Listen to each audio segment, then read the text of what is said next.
Certainly, Carrie. Here's the fully integrated essay, titled and formatted for Pearls and Irritations style, blending intellectual lucidity with accessibility. This version remains grounded in your CAMS-CAN framework while offering a polished narrative arc for a general but thoughtful audience. Hapchack Neurocivilizational Theory, A Cognitive Map of Complex Adaptive Societies, by Carrie McKern. In the long dusk of the industrial age, many now sense that our civilizations are not simply political arrangements, but living entities in motion, subject to stress, aging, adaptation, and sometimes collapse. The CAMS-CAN model, which I've developed in collaboration with artificial intelligence over the past year, treats societies as complex adaptive systems, CAS, by evaluating their internal coherence, functional capacity, stress levels, and abstraction. Yet an even deeper insight has emerged from the model's logic. Civilizations function remarkably like brains. This insight, neurocivilizational theory, extends CAMS-CAN into a unified cognitive map of societal function, coherence, and failure. Societies, like neural networks, exhibit emergent intelligence when their components, or nodes, interact with sufficient structure and synchrony. They learn, forget, misfire, and adapt. When viewed through this lens, political events no longer appear random or ideological, they become symptoms of an underlying cognitive process. Civilizational nodes as brain regions. Each node in the CAMS framework maps functionally to a distinct region of the brain, revealing how society thinks. CAMS node, neural analog, function. Function. Executive, prefrontal cortex, strategic planning, inhibition, coordination. Army, amygdala, threat detection, mobilization. Priests, knowledge, default mode network, identity, tradition, myth-making. Storekeepers, hypothalamus, resource regulation, reward circuits. Trades, professions, motor cortex, skilled execution, productivity. Proletariat, cerebellum, rhythmic labor, stability, foundational work. State memory, hippocampus, historical continuity, adaptation. Landowners, basal ganglia, habitual structure, territorial control. These are not loose metaphors. Like the brain, society's functional regions exhibit plasticity, interdependence, and vulnerability to trauma. Their coordination or disintegration shapes the collective mind of the polity. Bond strength as synaptic integrity. In neuroscience, the strength of a synapse determines how effectively signals travel through the brain. In CAMS-CAN, bond strength plays an analogous role.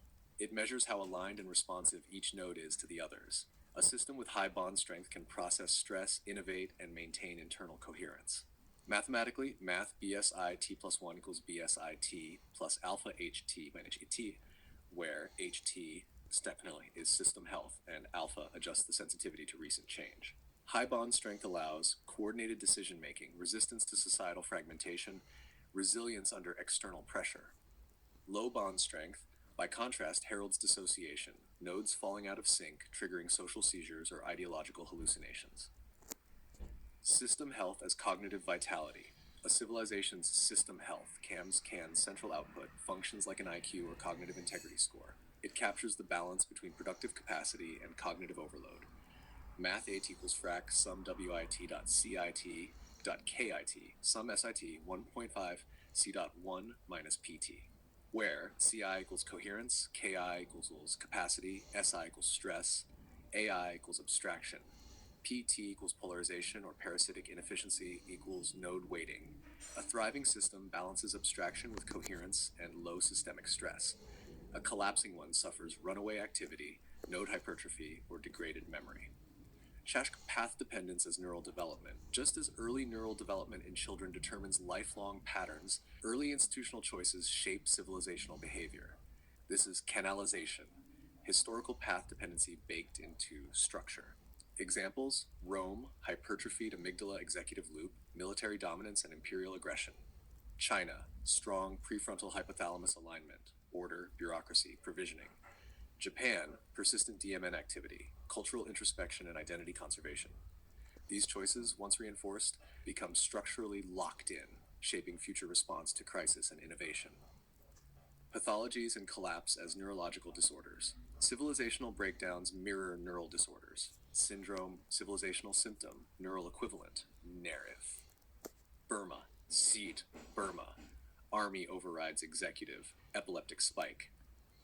Split brain. USA post 2016, narrative collapse, corpus callosum, severance, UK post-empire, loss of cultural story, depression, identity loss, memory loss, Greece, erosion of state memory, hippocampal degeneration, psychotic loop, DPRK, delusional isolation, schizoaffective dysregulation.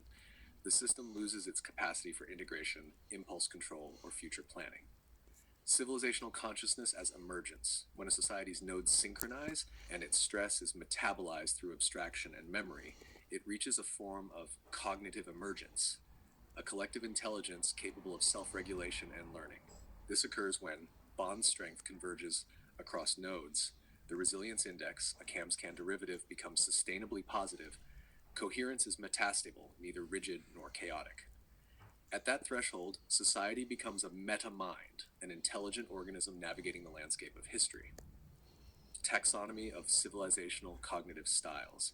This cognitive lens offers a typology of societies akin to psychological profiles, civilizational type, traits, examples, civilizational cognitive styles. Autistic state, high internal order, low flexibility. Japan, pre-1990, Byzantium. ADHD society, hyperactive, fragmented, distractible, USA 21st century, Brazil. Split brain polity, conflicted narratives, no dissociation, Korea, USA 60,020-25. Monastic brain, introspective, low feedback, Tibet, Siam, pre-Wu Wobo II. Amnesic republic, erosion of memories, cyclical reinvention, Greece, Lebanon. Borderline polity, emotional instability, policy reversals, Pakistan, Weimar, Germany. These are not value judgments, but structural diagnoses highlighting internal logic and fragility. Teshfak toward a civilizational neuroscience. If this theory is correct, then history itself may be seen not just as a chronicle of events, but as the long arc of evolving cognition, networks groping toward coherence, meaning, and survival. Civilizations don't merely rise and fall, they learn, forget, and adapt. And just like neurons in a brain, the survival of the whole depends on synchrony, feedback, and integrity. Understanding this could change everything about how we model geopolitical risk, design institutions, or even write history. It may even explain why some civilizations die young, while others awaken. Let me know if you'd like to proceed with layout formatting, LaTeX, PDF, visual diagrams, or to shorten it for print publication.